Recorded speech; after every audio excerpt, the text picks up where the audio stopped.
Struth, have a load of this one. It is a beauty. It's got the, it's a 7th month 1971 FJ45 with the F engine, and it's basically coming for a roadworthy, but there's a lot to roadworthy something like this. We're going with its natural patina, so the look you see now is the look it's meant to have, but it's turned out a really sweet little rig.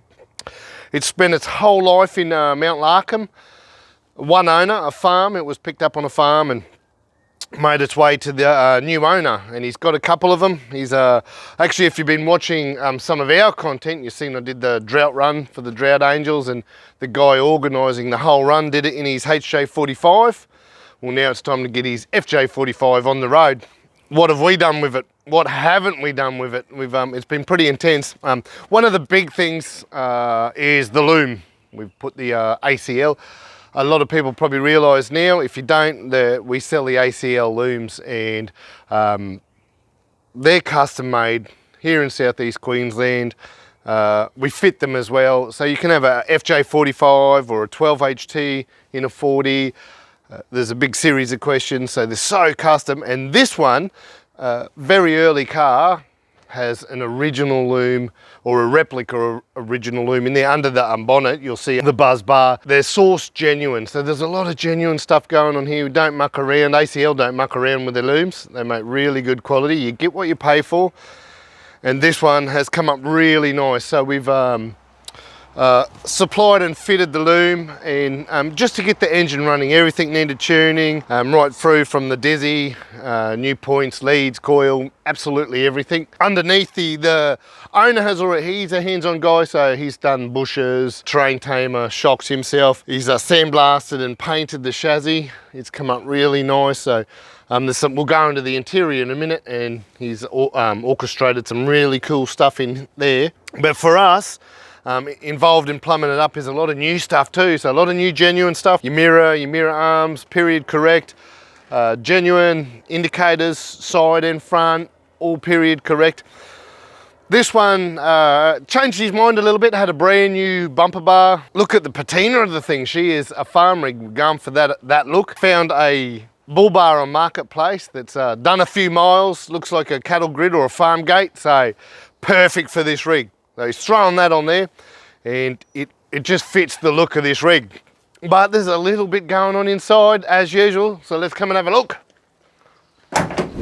This is a humdinger. I don't even know what humdinger means, but listen to that. She's steel, there's no plastic back then, and it's got it's all original. Look at the dash. It is how it's meant to be. The holes where they're meant to be. There's no UHF or stereo or console or unfortunately nowhere to put your stubby, but it is how it's meant to be, and it is it's really nice. Some things that, the most obvious thing that stands out is the seat. Brent's gone and had this done himself, and the seats really go well with the colour. Brand new lap belts.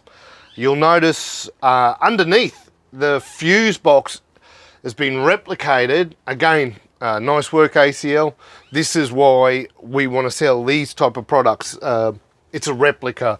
It's not one fits all. It's made, so it's come up really nice. Fuse box is where it's meant to be. It did have a fuel tank outside and outside only. I'd say the farmer was a very big man, because the seat frame was cut and lowered and the fuel tank didn't fit. So as per usual, Richard works his magic and restores some seat frames to how they should be, gets the fuel tank back in there, and now you'll notice this switch here, which we haven't had to drill in to the dash at all. We've got the switch down the bottom, and you flick the fuel tank over, but it uses the one fuel gauge, the one original fuel gauge, and just crosses over. There's apart from that, she's just a really original truck. All the weather strips are brand new, part of the roadworthy, part of getting it up to spec. They're all old and perished. There was cracks and stuff in the glass, so we supplied the weather strips, we supply the glass, so we've done all that while it's here. Rebuilt the wiper motor, wasn't working at all, so that's all working now. There also has been a little bit of magic going on at the back by the owner and Richard, so let's go and have a look at what's going on in the tray. Dunlop road grippers. These are the tyres. These are what you want for your splitty. It gives it the look. These are quite large. So back in 1971, it's got the drop down spare tyre carrier, and this big wheel does not fit in there anymore. So Richard's plumbed up this one, and it's got it's actually just got an R clip in the back now, but that can be replaced with a padlock or something, so no one can flog the tyre. But also, just if we have a closer look, you'll notice that there's no paint on this. It's been made and it's been now left to go surface rusty, just to blend in with the rest of the car, which is really cool. And give that a few months and it's actually going to even look better. So boys have done an awesome job there. Check out the tray, another one. It's tongue and groove. The customer's done it himself, and he's used red ironbark hardwood in there. It's nice that the rain's dropping on it. You can really see that red, and you're probably not going to find a harder wood. At the back here, we've thrown some LEDs in there, and with those LEDs, probably would want a halogen, but we didn't want to cut holes in that original bar, so these ones fit. So we've run with them because there's no alterations. Again, the ACL loom comes right to the back. It's all easily installed. But the lights we've chosen, it's because there is no altering anything. We did look around at the factory plates. They got in the road of the number plate. We didn't want to modify anything going on the back of here. So, no, well, she's near ready to go. Come back with me. This is it. She is finished. She's ready to go. It is registered. So it only come back from Barney's Exhausts today. We're in Caboolture here. That's who we use. He does all our exhausts except for the whistle and soot. And he does some great custom work. So he says, do you want a little note? And our answer for every car is yes, we want a little note. So it's got the 2.5, but for the old F engine, I'm going to jump in it now and show you because she sounds quite sweet. Hopefully I won't stall it because Richard doesn't do his fine tuning and timing and get that all right until the exhaust, until everything's plumbed up. Then he knows what he wants and how he wants it.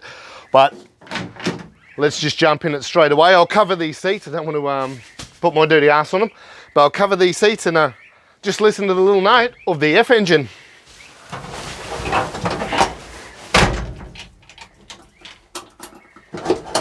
Double pump.